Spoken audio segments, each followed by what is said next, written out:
Welcome back to the Rant Room. Today, we're taking a look at real stories from people dealing with financial hardship.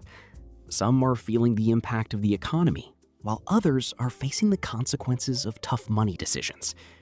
Watch until the end, and let me know your thoughts in the comments. Some background on this woman named Jackie. She shares an emotional update about her family reaching a financial breaking point after a government shutdown abruptly cut off both her and her husband's contract income. Between business losses, rental property issues, moving expenses, and family bills, she describes the pressure of deciding what gets paid, keeping her marriage together, and feeling frustrated that people overlook the real human impact behind political events. I'm going to be completely honest. This is a really up position.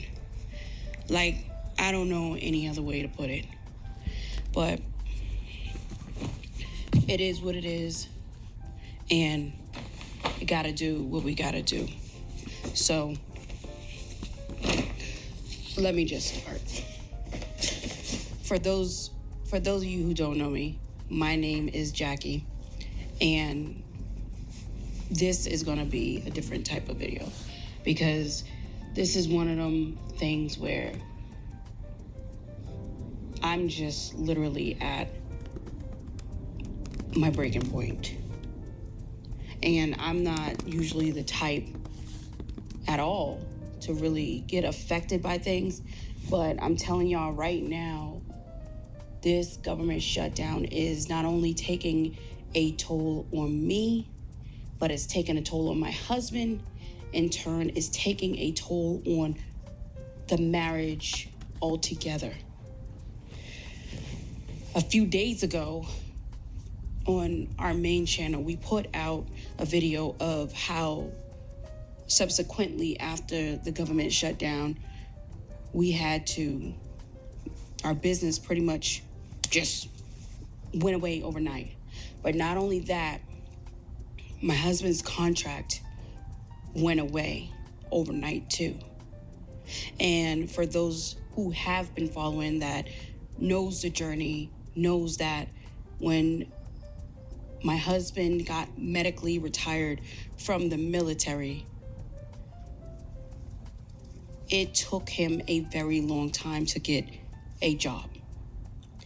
Once that happened last year in 2023, when that happened, it took from 2024 all the way until July of this year for him to find employment.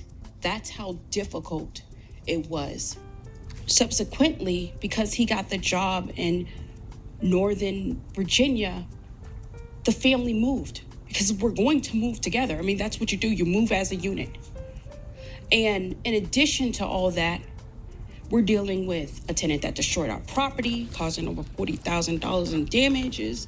But we still had to make the move because we needed the income. Because in the same year, which was this year, I lost my job. Back in February, lost my job. So I had to quickly find a way how to pivot and create something on my own. And that's what I did.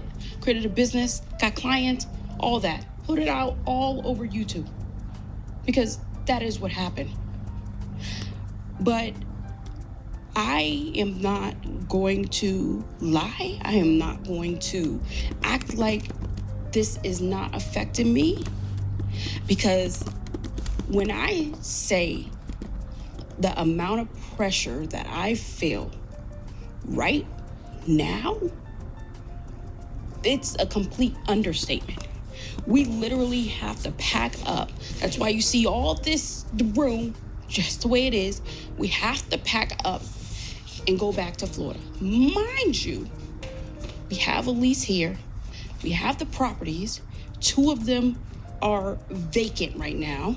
Of the one that is vacant, the tenant that just came out of it decided that she wanted to do things that were unauthorized in the property. So we have to fix that. That's over $1,700. It's just things after things after things.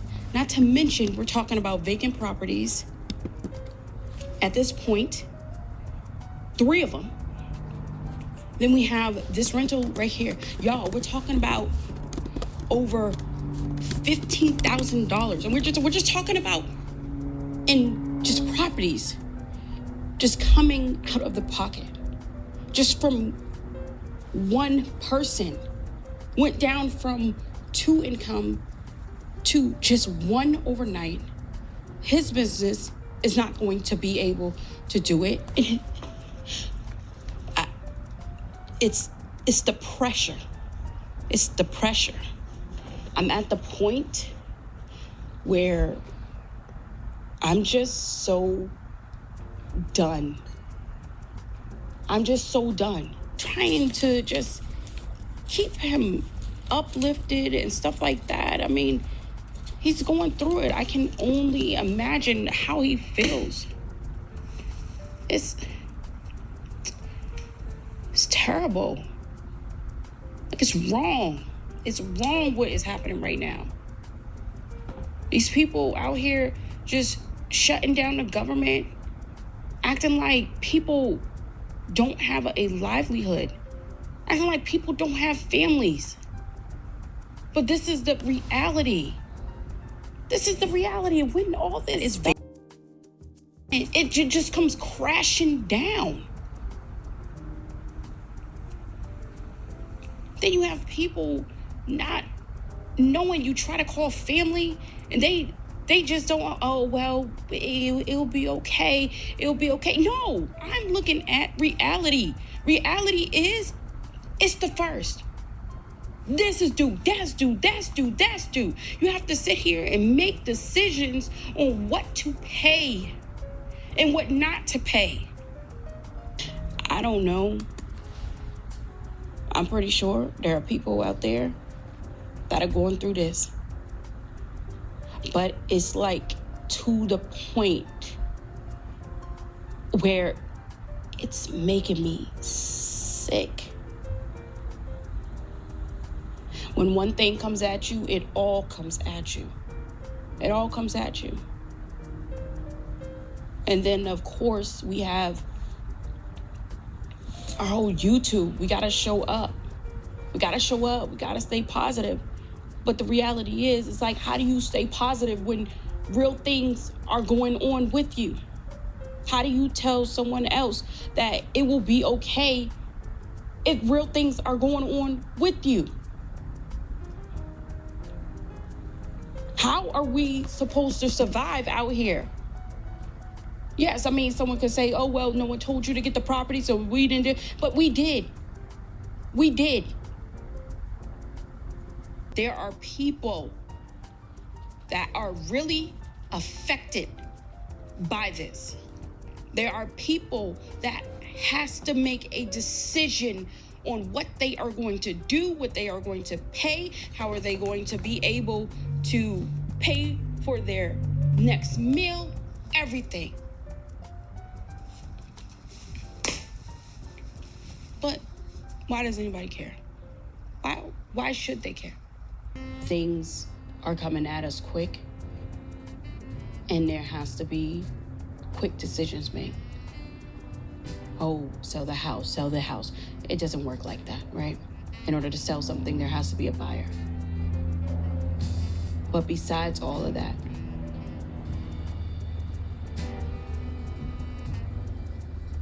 trying to take it day by day and really trying to figure out what the next move is. Jackie's frustration feels real, but I think viewers might ask whether this was entirely caused by the government shutdown or whether the finances were already stretched thin beforehand. Multiple properties, moving costs, relying on contract income, that's a lot of risk, even in good times. At some point, where does bad luck end and personal responsibility begin? Curious what you think. Was this unavoidable, or were there too many financial commitments? This video from a UK delivery driver named Kirky who opens up about feeling exhausted, stuck financially, and worried he's failing his family. He talks about working long hours for minimum wage, budgeting every grocery trip, living paycheck to paycheck, and feeling like years of work have left him with nothing to show for it. Starting YouTube feels less like chasing fame and more like trying to change direction and build hope for something better. Hey guys, welcome to the channel. My name's Kirky, and as you may know, this is a brand new channel. So it's about 8:30 on a Tuesday morning. I've been at work since 3 a.m. I'm a delivery driver. This week I'm doing 6 days, Monday to Saturday, 3 a.m. starts, and I am knackered. Today I went to Tesco's, and I have to do this all the time. Get my calculator out of my phone, go through the list and make sure I don't spend over what we've allocated for it. Yesterday was 20 quid. 20 quid these days doesn't get you a lot in a supermarket. And I'm just fed up of life being like that. I am generally a positive person, but yesterday and today I'm just had enough. So I've pulled over, doing a video. I'll release it later today. No one will probably watch it, but I need to change my fortunes for my family. Financially, we are barely surviving. We don't go out, we don't go. Literally all my money, all our money goes on bills and just surviving. It's not even living, it's just surviving. Like it's Tuesday today. I've got £10 left to last till Thursday. I get paid every Thursday. But come Sunday, Monday, that money that I've earned, there's barely any left. And then you spend the rest of the Monday, Tuesday, Wednesday just penny pinching, just counting down the hours till Thursday. Fed up living paycheck to paycheck. I'm fed up of looking at my kids and feeling like a failure. I don't know if I'm the only guy that feels like this. I'm assuming at this day and age, in these current times in the UK, which is dying, by the way. Been with my partner for 20 years now. We got together. I'm 45 next month, and I've worked all my life and have nothing to show for it. No savings. We rent the house. We don't own the house. Like, I'm sure we're not meant to be born onto this planet just to work and work and work, just to survive. Not even to live, just to survive. I look at my partner and think sometimes, like, we get on really well. She's my best friend. Like, but the whole financial thing, I'd be lying if I said it didn't take a strain on us. Sometimes look at her and think, he could have done so much better than me. Another one soon. We covered all sorts, like I said, covering all sorts of topics, I think. But just about life in general. And hopefully we can help each other. Anyway, take care, guys. This video will probably connect with a lot of people because the struggle sounds real. But I also kept wondering, if you're already exhausted, under pressure, and hoping YouTube changes everything, is that actually a plan or just another gamble? A lot of people work difficult jobs and never catch a break. But at what point do you stop waiting for life to change and start making different moves? Interested to hear your take. This YouTuber shares a vulnerable update about falling back into debt after making major progress paying it down. She explains how increased income, lifestyle upgrades, family responsibilities, business expenses, emotional spending, and life stress slowly pulled her off track. Instead of hiding it, she's choosing transparency, taking responsibility, and recommitting to a realistic plan to become debt-free again. Let's get started with let's get started with how much debt do I have? Okay, so you guys, saw that number. So if you've been following me for a while, you know that that is actually more debt than I originally started with 3 years ago when I first went on this debt journey. And I believe when I first started, I thought the amount was like 152K. Then I did some more calculations and realized it was really 160 some K. And then towards the middle of that process, and this is where we're going to talk about how I fell back into debt. So then towards the middle of that process, I'm dumping debt. I'm doing a good job. So it's 163K. Then I go get a car that's like 10 grand. So that's 10 grand on there. And then I think the thing that like really turned things topsy-turvy is, one, I upgraded my home, and two, I started living off of my earning potential, and three, my family went through a crisis again, and I wound up being the person who was providing for them, like shelter and stuff. So let's kind of like break that down a little bit. So I have this sort of 160 some odd $1,000. I'm being aggressive. I pay off a significant amount. I don't pay it all off, and I get very, very close to being under $100,000. And I was feeling good. And I did that over in a 2.5, 3 year period. And I'm feeling freaking amazing. And it really begun to take off. And because it was taking off, like I have all this money coming in. So it's like, I know where this money should go, but do I really need to spend all this money over here? So then I decided to upgrade my home, and me upgrading my home was an emotional decision. Behind the scenes, there were other things that were going on, but it was an emotional decision that I could afford to do. So that's the other thing. In my mind, I'm struggling between like, you have the income coming in that means you can pay this rent. Technically, you can afford this. The way culture says you can afford this. Truthfully, I couldn't afford it, because if you're still 100K plus in debt, you can't afford it, right? But again, your mind will convince you of anything to get what it wants. And so I upgrade my home, and I upgrade my home to a 4-bedroom, 1.5, 3-story downtown duplex, and I'm loving it. And so like there's a portion of what would have been paid on debt that I begin to use to decorate. But then my family goes through a crisis, and literally every single person in my immediate family, from my mom to dad to siblings to nieces, moves into my home, and that creates a financial strain. And so just trying to keep up with all of that, but also keep up with the momentum of the successes that I'm really experiencing in my life. Like, you know, I'm being flown to countries and continents, and I want to dress accordingly. Like, I want to look good.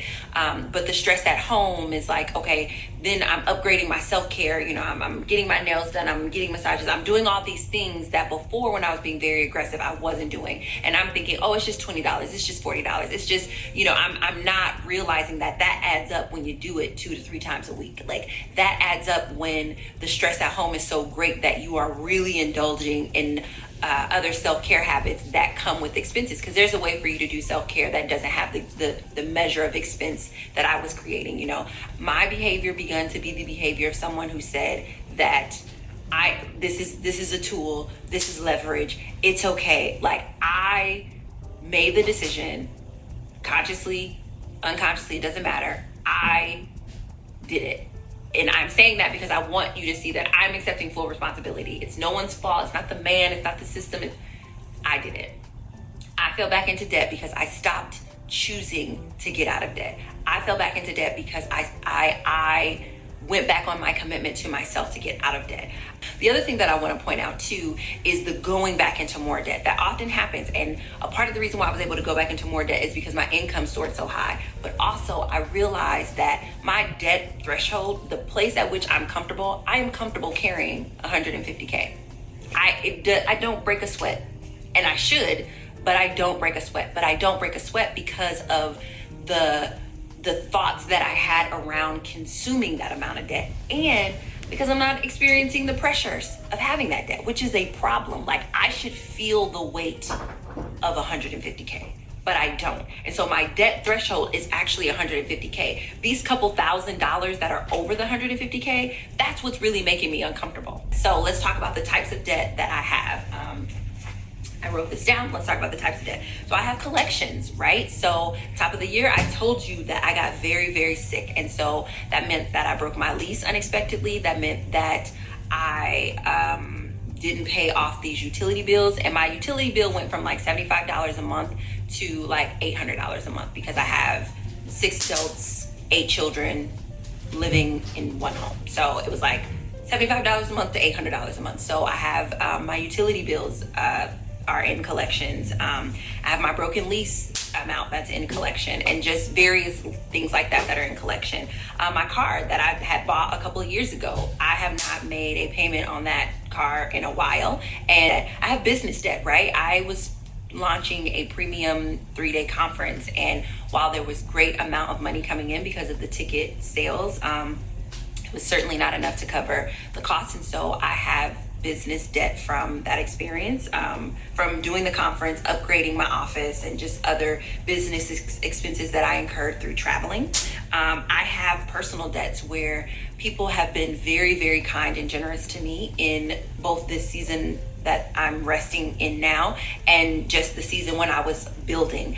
Then I have like my regular student loans. There's still student loans debt, back taxes, because all last year, even though I was supposed to be paying my quarterlies, I didn't do it. And I really wish I could say, oh, I didn't do it because I was stressed about my family. I didn't do it because of business. I didn't do it because I didn't do it. And it's my responsibility to do that. The other thing is I do have a little bit of a PayPal credit. I wouldn't say that I'm mentioning that as opposed to like my collections, my business debt, personal loans, and taxes, because it feels like the PayPal credit is a little bit more like a credit card. So if I were to say, do you have a credit card? Like, I feel like the PayPal credit is like a credit card. And then last but certainly not least, I still have my car. And so I had made mention, I believe I made 3 or 4 payments. It's a little fuzzy simply because like, that's just how sick I was, that like, I was not fully aware of everything that I was doing month to month to month. And so not making those payments, I'm incurring interest, late fees, and also the cost of the payment that is missed. So my car is still on there. So that's 7 different types of debt. Stacy openly admits she made choices that pulled her back into debt. Lifestyle upgrades, spending more as income increased, and assuming future money would solve current decisions. That honesty is refreshing, but it also raises a tough question. How often do people call something a financial setback when it's really lifestyle inflation?